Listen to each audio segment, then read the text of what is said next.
Programa Direitos Fundamentais. TV DDF. Olá, quem nos acompanha no Direitos Fundamentais. O programa de hoje faz uma conexão aqui desde Madrid, na Espanha, com Nova York, nos Estados Unidos, para mostrar, para conversar sobre a democracia brasileira agonizando aos olhos da comunidade internacional. A morte de Dom Philips e de Bruno Pereira, na Amazônia, revela um conjunto de violações de direitos, o direito ambiental, o direito ao patrimônio natural, o direito de futuro, que é de toda a humanidade, o direito à comunicação, violado ao assassinar um jornalista que revelava ali a escalada de violência na nossa floresta, o direito de um servidor público exemplar que foi punido, foi castigado ao fazer operações para conter a violência, conter o crime, e precisou sair do órgão em que estava para poder fazer a defesa dos índios, para poder cumprir a sua missão de servidor público. Tudo isso deixa a comunidade internacional muito preocupada, estupefata diante dessa escalada de violência e diante de um governo que desmontou os órgãos de fiscalização, que promove políticas públicas no sentido de eliminar os direitos, de facilitar com que os negócios e os crimes que são cometidos contra o meio ambiente sejam facilitados. E a gente conversa, hoje, fazendo essa conexão, repito, desde Madrid aqui com o nosso ex-ministro da Justiça, ex-ministro da Educação, presidente do Conselho do INPE, Tarso Genro, e com Paulo Abrão, que é gerente executivo do Washington Brasil Office, e que o Tarso vai me ajudar a apresentar melhor, já que trabalharam juntos no Ministério da Justiça, em um momento em que o respeito aos direitos era uma política, era uma meta, era um propósito. Tarso, contigo. Obrigado, Sandra, querido Paulo Abrão. Eu poderia dizer muitas coisas a respeito do Paulo Abrão, mas vou ressaltar apenas uma, que eu acho que marca a sua presença no cenário político brasileiro e marca a sua presença no governo do presidente Lula. Eu quero dizer com isso que Paulo Abrão foi uma das figuras políticas mais importantes da caracterização do governo do presidente Lula no que se refere à redescoberta e à reavaliação do passado do regime militar brasileiro. Todos os governos têm luminares, tem pessoas que cumprem papéis decisivos para caracterizar determinadas políticas. Eu posso dizer, sem a menor sombra de dúvida, porque trabalhou comigo durante 3 anos, presidindo a Comissão de Anistia, que um dos homens despidos de todo brilho formal, de todo brilho estético no governo, Paulo Abrão foi um dos grandes construtores da linha política do governo do presidente Lula. Lá na sua função, num cargo aparentemente sem importância, mas que tinha e tem importância decisiva para a caracterização do projeto democrático moderno, que vem de 88, lá estava Paulo Abrão. O seu feito mais extraordinário, o seu feito mais democrático, o seu feito mais revolucionário foi instituir as caravanas da anistia, onde Paulo Abrão e eu, em muitas oportunidades, participei com ele, percorrendo o Brasil e, in loco, promovendo a anistia dos ex-presos políticos, dos ex-condenados, ex-torturados, ou então, em homenagem às suas famílias, a anistia àqueles ex-presos políticos assassinados pelo regime que não estavam contabilizados na história do país. Então, esse trabalho extraordinário caracterizou o Paulo Abrão. Ela é a lembrança mais forte do ponto de vista político, democrático e humanista que teve o governo do presidente Lula, juntamente com o trabalho que foi feito com a mesma bravura, o mesmo destemor, e em muitos pontos em conjugação conosco, do nosso querido ex-ministro Paulo Vanuc. Então, este é Paulo Abrão. O Brasil deve muito a ele. Não é de graça que hoje ele nos representa em todos os cenários mundiais, falando sobre direitos humanos, falando sobre liberdade, falando sobre o direito livre de expressão, falando, em última análise, sobre a recuperação dos aspectos mais revolucionários e mais humanistas da democracia que vem da Revolução Francesa. Aí está Paulo Abrão conosco. Paulo Abrão, passo para ti depois dessa apresentação. Bom, eu fico muito lisonjeado, mas a grande verdade é que todo esse trabalho ele só foi possível graças à liderança, à lucidez, à credibilidade e o reconhecimento internacional do ministro Tarcísio Genro e da figura política Tarcísio Genro, quem abriu os caminhos para que, durante o governo Lula, se pudesse recuperar a nossa memória, disputar a identidade nacional a partir de um respeito e de uma convicção sobre a importância da luta social, da resistência democrática, e como a questão democrática sempre esteve no centro, né, da nossa vigilância cívica, e que ela nunca poderia ser esquecida. E cada vez mais eu me convenço de que as teses que naquele momento foram levantadas e trazidas, inclusive conceitualizadas dentro da ideia da transição, elas estavam mais do que corretas, né? Que a nossa preocupação e permanente defesa da democracia tinha que ser uma constante, porque a democracia é um processo, não é um fim em si mesmo, né? E muitos setores que entendiam que ela já estava consolidada, creio que hoje entendem claramente como é possível estabelecer retrocessos quando a gente quando os setores conservadores e reacionários se organizam e nós, do lado de cá, não estejamos necessariamente preparados para poder enfrentá-la. Então, eu agradeço muito as palavras do Tarso, mas foi um grande prazer da minha parte, na minha vida, uma grande honra, marcou toda a minha vida profissional, e os espaços que eu ocupo hoje são graças ao grande aprendizado que eu tive ao lado dele. Paulo Abrão, qual é a tua leitura, qual é o sentimento de perplexidade, imagino, né, também, mas qual é a tua leitura a respeito desses acontecimentos mais recentes no Brasil, né, com a descoberta, a confirmação do assassinato do jornalista inglês, Dominique Phillip, e do indigenista, um dos mais talentosos e reconhecidos da sua geração, conhecimento, né, que não se repõe facilmente, Bruno Pereira.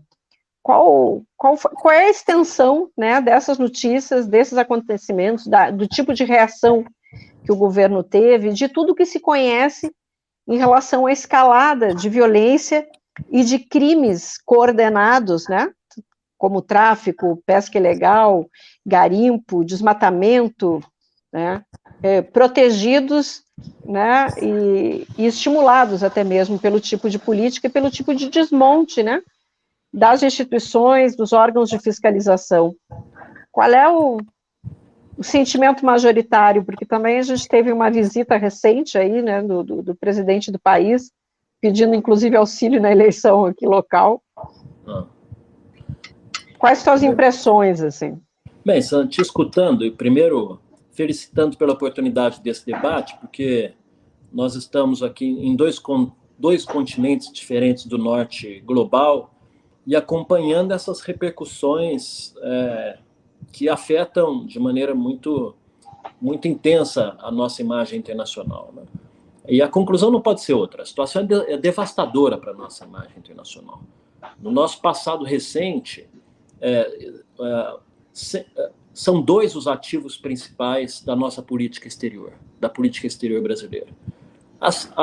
Todo o campo, todo o conjunto das políticas sociais que o governo Lula implementou, que tiveram continuidade e que sedimentaram um outro tipo de resposta, né, possível em relação à estruturação da economia, da sociedade, do respeito aos direitos, e que de alguma maneira foi extremamente afetada por esse ciclo autoritário que nós vivemos hoje.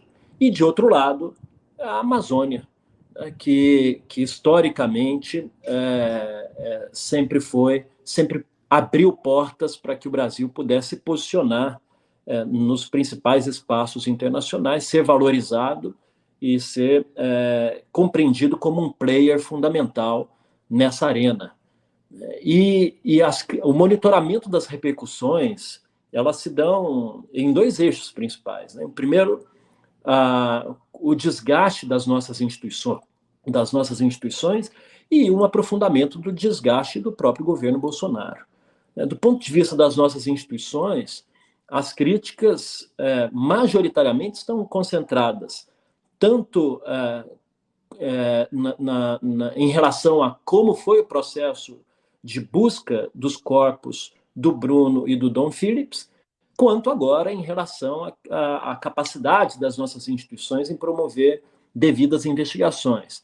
O que saiu na imprensa internacional e o que reverbera junto à opinião pública norte-americana e de outros países da nossa região é uma identificação muito nítida de que as buscas foram extremamente lentas, de que houve uma omissão das nossas instituições nos primeiros dias em matéria de desaparecimento. Os primeiros dias são cruciais para se poder, eventualmente, identificar as pessoas que pudessem ter sido vitimadas por alguma situação de violência, né? Também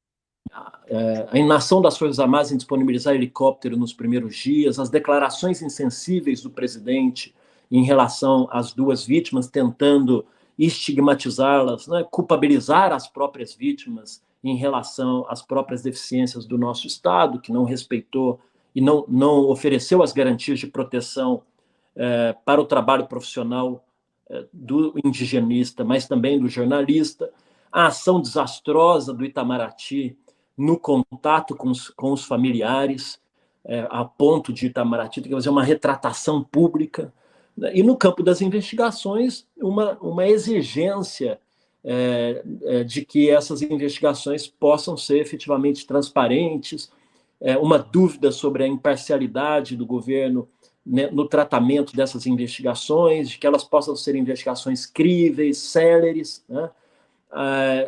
Empurrando a dois organismos, os dois mais importantes organismos do Sistema Internacional de Proteção de Direitos Humanos, que é a Oficina do Alto Comissariado da ONU para Direitos Humanos e a Comissão Interamericana de Direitos Humanos, ou seja, o Sistema Interamericano e o Sistema Universal, a ativarem seus mecanismos de pronunciamento a respeito desses temas, né?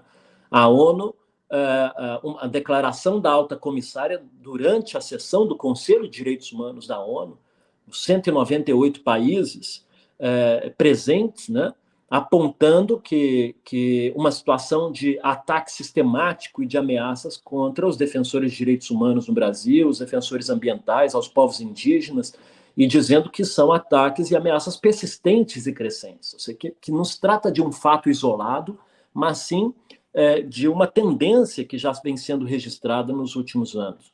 E trazendo alertas, né, para que o Brasil aumente os seus esforços de proteção. Esses alertas já vinham sendo acumulados nesses últimos 4 anos, e registrando que todas as recomendações que saíram dessas esferas internacionais dirigidas ao governo não foram atendidas, culminando nessa situação de violência. E a Comissão Interamericana de Direitos Humanos ativando a sua ferramenta mais contundente de trabalho, né, que são as medidas cautelares de proteção internacional, determinando ao Estado brasileiro que em 5 dias oferecesse satisfação internacional. Então é uma situação de demérito do funcionamento das nossas instituições nunca antevistas, né, nessa escala de crítica global. E agora, fundamentalmente, a opinião pública internacional tem vinculado esse fato concreto de maneira direta com as omissões dos últimos anos, né, e com os desmontes dos órgãos de proteção aos povos indígenas e aos órgãos de proteção ambiental, mais especificamente a FUNAI e ao IBAMA. Ou seja, não é apenas um desgaste para as nossas instituições, que esperamos que possam ser recuperadas quando nós conseguirmos reinstalar um espírito republicano dentro do país, mas também há aí talvez uma irreversível visão a respeito da incapacidade do governo Bolsonaro no âmbito internacional, né? Recuperando imagens do Bolsonaro na campanha eleitoral, quando ele fazia vídeos declarando apoio aos garimpeiros, né? Com as suas declarações na campanha de que ele acabaria com o que ele chamava de indústria das multas ambientais. Então, é muito preocupante essa impressão geral de que o Brasil hoje não tem controle sobre o seu território, né? E pior, uma visão que nós não temos controle sobre o nosso território, reforçado pelas próprias declarações do presidente, dizendo que as pessoas que foram vitimadas estavam num território sem controle. O próprio presidente reconhecendo isso, de um grau de irresponsabilidade único, né, de despreparo na linguagem diplomática e no manejo de uma crise internacional dessa natureza. E falando do ponto de vista de um dos lados, né, Paulo Abrão, falando do ponto de vista dos garimpeiros, eu dizer que esse jornalista inglês aí era mal visto porque fazia matérias contra o garimpo, ou seja, o presidente se posicionando ali a partir, né, do interesse de um dos lados, né, que é o lado que não é, né, que não atua dentro da legalidade. Eu queria lembrar um fato que eu acho que é muito significativo, e aí eu queria também a reflexão do Tarso a respeito, a avaliação dele, né, tendo sido ministro da Justiça e conhecendo, né, os caminhos, os trâmites e a importância da regulação e da proteção legal, né, a esses territórios, que o Bruno Pereira, como chefiava, né, na FUNAI, o Departamento de Proteção a Índios Isolados, e fez uma grande operação em 2019, né, pondo fim a 30 balsas de garimpo, né, que vinham atuando ali naquela região. E ele foi exonerado pelo então ministro da Justiça, Sérgio Moro. Dias depois, a partir de muitas pressões, né, que ocorreram de autoridades, inclusive, daquela região, que levavam, enfim, o lobby dos garimpeiros ali, contrariados pela atuação.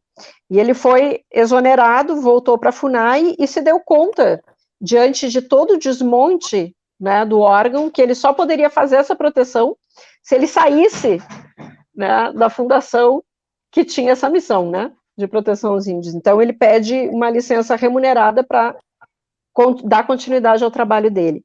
Então, eu queria relembrar um pouco, né, algumas décadas, os avanços que tivemos, o trabalho que foi feito, né, nessa região. Se não me engano, né, Tarso, o ministro, então, do Meio Ambiente era o Mink, mas você vai poder dar melhores detalhes. E quais são as pressões, quais são os desafios e como foi importante os avanços que se teve, e agora, né, como estamos diante de um desmonte realmente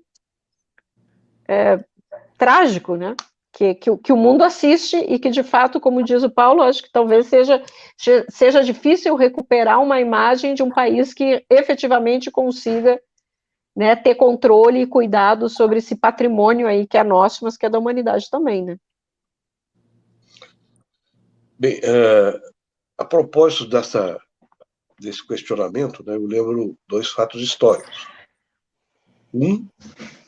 Ambos da década de 30. Né? Década de 30, os Estados Unidos têm um avanço extraordinário do sindicalismo, né, industrial clássico, um espaço histórico em que vão ser conformadas as linhas do sindicalismo moderno dos Estados Unidos. E ali surgem, naquele momento, estruturas paralelas. Poder, né, através de organizações paramilitares, agências de controle privadas que são oferecidas aos patrões para serem utilizadas contra o movimento operário, e reuniam em torno de 50 mil funcionários, 50 mil espiões privados, atacando o sindicalismo e procurando articular o que se chamava na época do sindicalismo amarelo, o sindicalismo dos patrões, se sobrepondo ao sindicalismo dos trabalhadores. Houve um empate estratégico nesse momento, e a emergência da guerra possibilitou, portanto, que se firmasse o sindicalismo legal, o sindicalismo que era o sindicalismo dos trabalhadores. Já na Alemanha, o processo foi diferente, né? Nós tivemos, a partir entre 1930, 33, até o início da Primeira Guerra Mundial, nós tivemos a organização paralela que veio progressivamente sendo organizada pelos quadros do Estado para substituir o Estado. E essa substituição, que se deu na fase anterior, né, à chegada do nazismo no poder, ela vai se tornando cada vez mais intensa, cada vez mais forte, e vai fazendo a sua própria regulação. Tribunais, os aparatos de produção legislativa do governo vão acompanhando esses movimentos, e grandes questões constitucionais são decididas por regulamentos, decretos que vêm do Estado, e por normas legais interpretadas pelo Poder Judiciário. E o nazismo se instala, portanto, plenamente. Aqui no Brasil nós temos uma outra determinação desse processo. A determinação está não somente naquela visão nazista tradicional, que era operações frenéticas em direção à guerra. No caso concreto aqui são operações frenéticas em direção à destruição da Amazônia, da transformação da Amazônia e todo o seu povo amazônida em mercadoria para o comércio global. Então, também nós temos incentivos extraordinários à importação de armas e à indústria armamentista. Isso tudo hoje voltado para um assunto da mais alta complexidade, que é o assunto da internacionalização completa da Amazônia. A internalização da Amazônia significa, em última instância, o laço mais profundo, o laço mais decisivo que deve ser rompido para que o Brasil perca a sua soberania. Quando você diz que a Amazônia é um bem internacional, nós brasileiros, nós patriotas, nós que integramos uma comunidade nacional que quer ter um futuro, nós dizemos ela é internacional, e para ela ser internacional, ela tem que integrar a soberania da nossa nação. Se nós perdemos esse controle, nós perdemos o controle do nosso futuro. Esta é a questão chave que está colocada hoje na política nacional e na conexão das políticas nacionais com as políticas globais. Então, na época em que eu e o Paulo Abrão trabalhávamos, né, nessas questões, o ministro da Justiça, ele é o chefe político da Polícia Federal e tem uma influência extraordinária nas questões ambientais, pela capacidade operacional que a Polícia Federal adquiriu naquela época e pela possibilidade de que ela se abriu para outros setores do governo para desenvolver a sua atividade de combate ao crime nas diversas, né, lateralidades da função de polícia do Estado. No caso concreto da Amazônia, isso foi de uma expressividade fundamental. Isso foi um laço decisivo que os governos do presidente Lula estabeleceram com a nacionalidade brasileira, com a visão de soberania. E isso é que desperta o ódio do fascismo. Porque o fascismo ele dispensa a presença do Estado para ocupar o território. Ele ocupa o território através da exceção e da delinquência, seja sufocando os poderes de polícia, seja desnutrindo as funções fiscalizadoras do Estado para colocar estas partes do território a serviço dos seus ideais de nacionalismo marginal, de nacionalismo bruto, de nacionalismo fascista, de nacionalismo de uma pequena parcela lumpen da população, que é o que está ocorrendo lá. Essas pessoas que são deslocadas para a Amazônia, os garimpeiros, os pescadores ilegais, os desmatadores para a organização de grandes fazendas de produção de commodities, são pessoas que são instrumentalizadas. Isso não é nenhuma novidade. O fascismo, a base de massas do fascismo, veio exatamente dos baixos escalões do mundo do trabalho. Desempregados, desesperançados, excluídos, que são aceitos no Grand Monde, tá? No sistema de poder de fato, alheio ao poder profissional, e passam a ter por vida própria.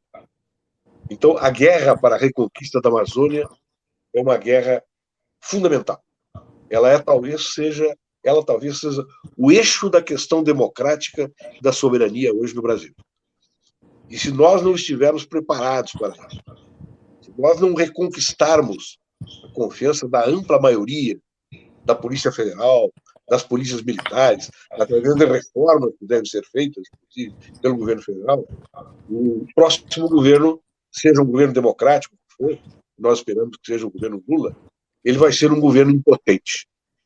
Então, a lembrança de trazer o Paulo Abrão para esse debate é a lembrança de trazer a memória e a capacidade que os governos progressistas, orientados naquele período, foram produtivos para reconquistar a ideia da nação. E é isso que nós temos que refazer, seguramente, daqui para diante. Paulo, você acredita que a pressão internacional dos órgãos, né, de defesa dos direitos humanos e das organizações que trabalham, né, ambientalistas e de jornalismo também, vão manter essa pressão, vão manter essa vigilância sobre a região, sobre o governo brasileiro? Porque esse acontecimento pôs em risco todos os que hoje atuam naquele território, né?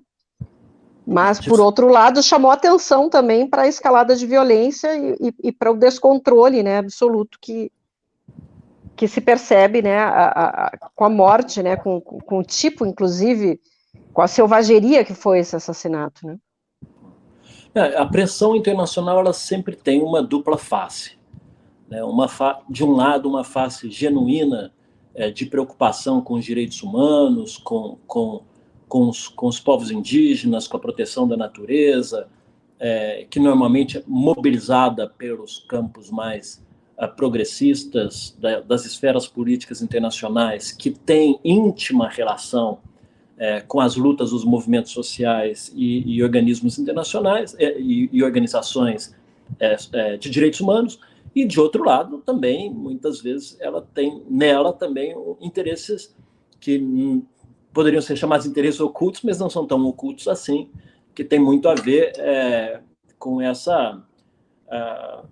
a geopolítica mundial, né? E as pessoas sabem que o Brasil tem um papel muito relevante a cumprir nessa ordem global, nessa reorganização que, nesse momento, nós estamos vivendo, com o novo eixo China, Rússia de um lado, Estados Unidos, OTAN do outro lado, e ninguém sabe bem ao certo qual vai ser o resultado final disso. Se vai ser uma nova Guerra Fria bipolar ou se é só o início de uma reorganização global. Mas isso está até muito expresso no tipo de declaração que a gente escutou, né? Que, por exemplo, aí na Europa, a eurodeputada Ana Cavazzini, que é vice-presidente da delegação do Parlamento Europeu, e ela é presidente, inclusive, da Comissão de Comércio e Globalização, ou seja, o acordo Mercosul e União Europeia passa pela opinião dela, né? Ela canalizou a crise corretamente, diretamente no colo do Bolsonaro. Essa é uma crise, a consequência dos atos prévios do Bolsonaro na desproteção da Amazônia, na desproteção dos povos indígenas. De outro lado, outras declarações já vão num sentido mais complexo para o exercício da nossa soberania, fazendo uma ponte com a intervenção do ministro governador Tarso anterior, né, no sentido de que existem várias questões pendentes e algumas vozes clamando por uma investigação independente. Né, e interpretar o que significa uma investigação independente pode ser tanto uma projeção de desconfiança da nossa capacidade de realmente oferecer um resultado dessas investigações que não sejam contaminadas politicamente, né? Um questionamento sobre a autonomia do nosso sistema de justiça, mas também pode ser um chamado para que essa investigação independente ocorra desde o âmbito internacional.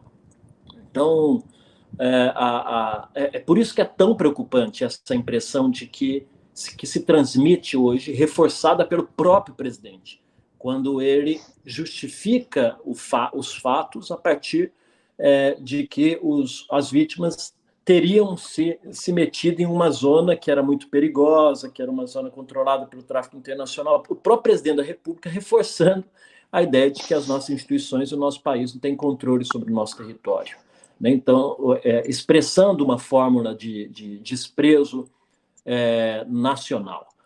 Então, a questão da soberania que o ministro Tarso Genro traz para nós, ela é tão relevante e ela se conecta intimamente com as ações que ele, como ministro, realizou na recuperação da importância da nossa memória para o nosso projeto de nação, porque essa é uma crise que tem tudo a ver com a falta de um trabalho decente em matéria de memória sobre o genocídio indígena, né? Como é uma postura do Estado que valoriza essa memória e que valoriza a responsabilidade do próprio Estado brasileiro nessas graves violações históricas aos direitos humanos, adotando políticas que sejam políticas protetivas, de reparação, de memória e de oferecimento de respeito às tradições desses povos, como uma constituição do nosso patrimônio nacional, ela é totalmente ignorada pelo atual governo. Né? E essa é talvez o paradoxo do projeto autocrático neofascista no Brasil, que se diz nacionalista, mas ao mesmo tempo oferece condições para que seja questionada a capacidade do Brasil de manter esse lugar e esse território que é crucial para a humanidade, né, frente aos desafios globais das mudanças climáticas. Nenhum acordo hoje em matéria de mudanças climáticas é viável sem a participação do Brasil.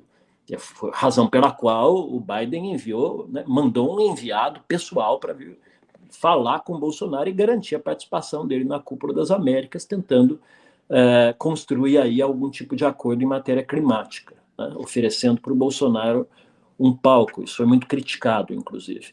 Então, acho que essas questões estão todas intimamente relacionadas, né? A importância da memória para a constituição da nossa identidade nacional, a importância da nossa memória para a afirmação da nossa soberania dentro do nosso próprio território, valorizando o patrimônio dos povos indígenas e as suas tradições, reconhecendo a sua importância.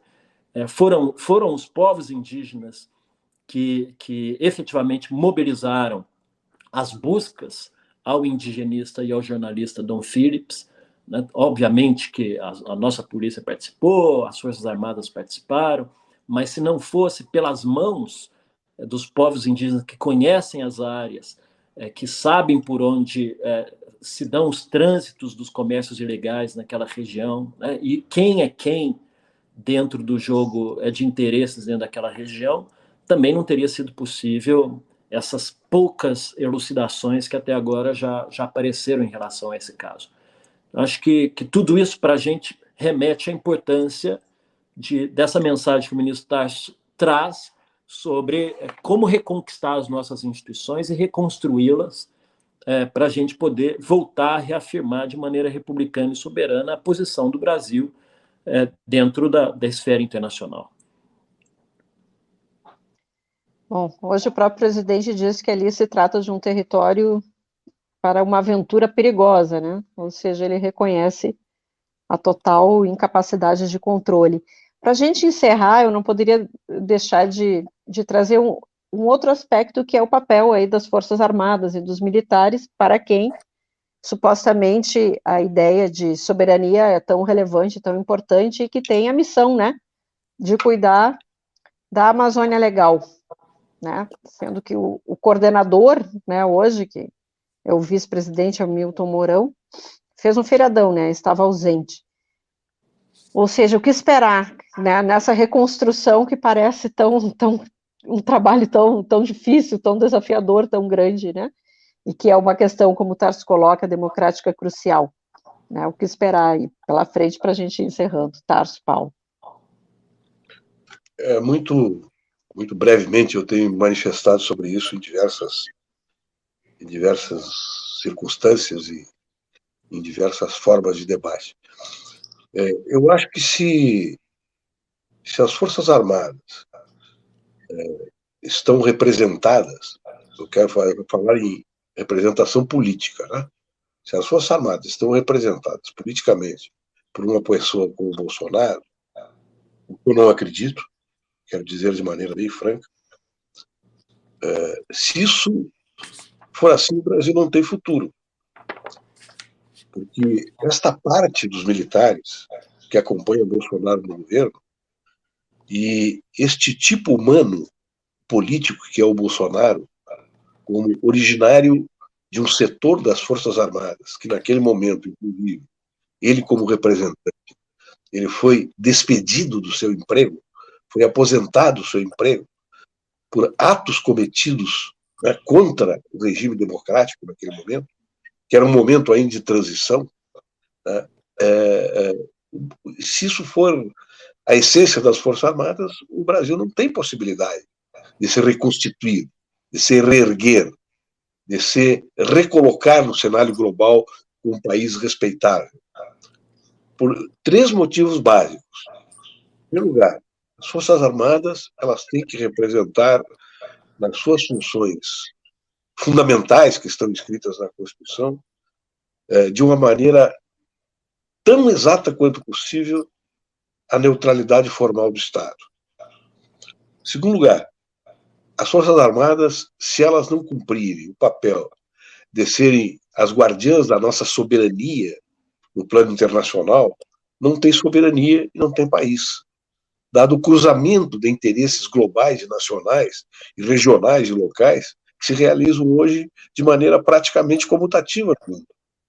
Então, o controle sobre o território é um elemento fundamental sobre o futuro. Esse território pode ser compartilhado por empresas, por grupos culturais, por posições diferenciadas, por interesses difusos, inclusive. Mas esse compartilhamento tem que estar dentro de uma ordem. E quem tem condições de afiançar esta ordem democrática é o poder armado, são as Forças Armadas. Então, se elas não tiverem fidelidade a esse princípio, não tem país no futuro. Será vou dizer assim, um monte desagregado de interesses conflitantes que levarão, inclusive, o Brasil a se seccionar, né, como território soberano. E o terceiro aspecto que é decisivo é qual é o nível de apreço que verdadeiramente as Forças Armadas têm à democracia aqui no país, dentro da sua história. Essa história ainda é muito complicada, né? Eu sempre lembro, fui lá e quando perguntaram qual é a sua ideia sobre a Revolução Francesa, nos 200 anos da Revolução, eu fui lá e disse, é muito cedo para ter essa opinião, né? Aquela sabedoria oriental clássica que formava aquele quadro extraordinário da Revolução Chinesa. Eu acho que é muito cedo para se dizer que as Forças Armadas brasileiras, elas são, como dizem, né, como dizem algumas vozes, inclusive arrojadas do campo da esquerda, que são instituições, né, genuinamente golpistas no Brasil. Não é bem assim. Nós temos aqui no Brasil aparatos de estruturas de formação da estrutura do Estado brasileiro que ocorreram a partir da iniciativa das Forças Armadas, nas épocas duras do regime militar. Nós não podemos confundir também, né, esses fatos históricos colocando-os numa mesma balança. Se é verdade que não tenho certeza, eu tenho esperança que a maioria das Forças Armadas não acompanhem a aventura protofascista do Bolsonaro. E não vão viabilizar um golpe para o Bolsonaro. Eu diria até que, no limite, pode viabilizar um golpe, mas não sairá o Bolsonaro como presidente da República ou como ditador nesse golpe. É outra coisa que vai acontecer. Não sei o que é, mas não é Bolsonaro.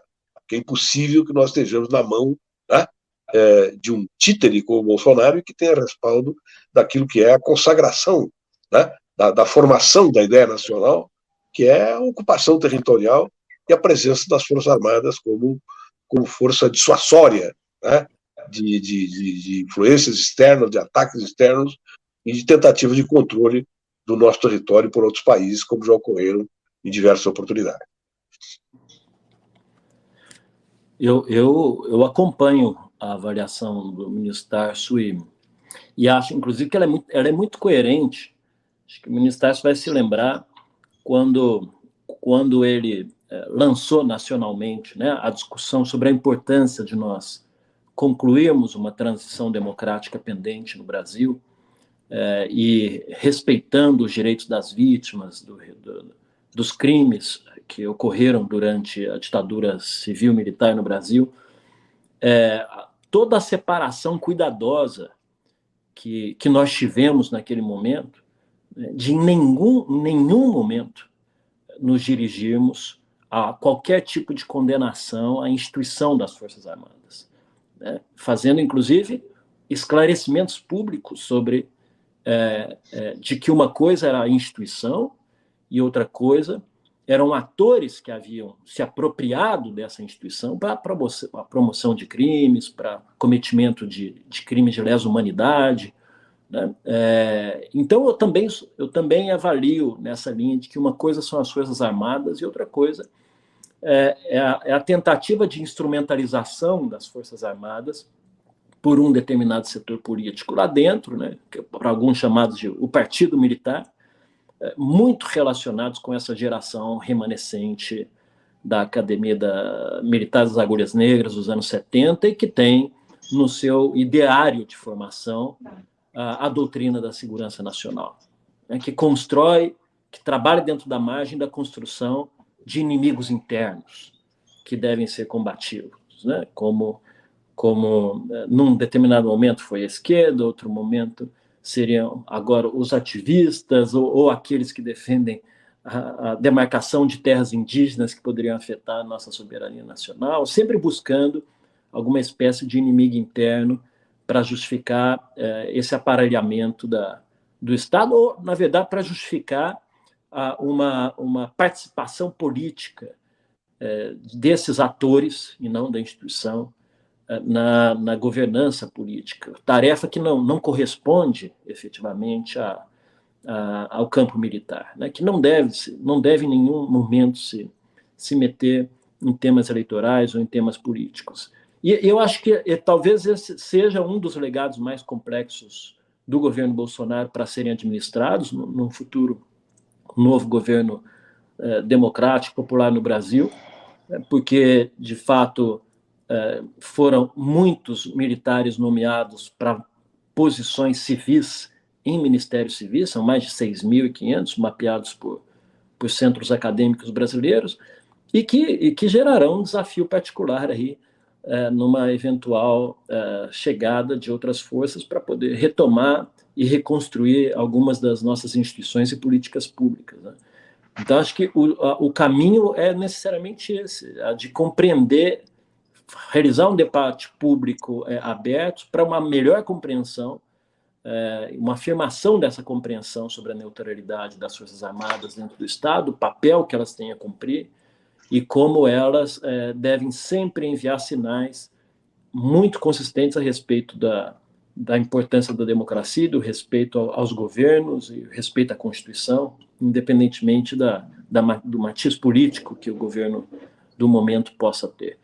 Então é muito desafiador. Assim, um dos grandes temores, acho que de todo mundo que pertence ao campo democrático, é o grau de desgaste que as Forças Armadas terão devido à atuação de alguns atores que deixam transparecer uma ideia, muito provavelmente que não corresponde a um pensamento majoritário interno, de que as Forças Armadas hoje co-governam o Brasil ao lado do presidente Bolsonaro, né? ou contribuem na elaboração e na formulação e na implementação desse governo. Porque o desgaste que o governo Bolsonaro hoje tem, dentro do Brasil e fora, pode contaminar negativamente uma visão de credibilidade das instituições. Acho que esse é o grande risco que a gente hoje tem que saber administrar, e isso passa necessariamente por um reposicionamento da concepção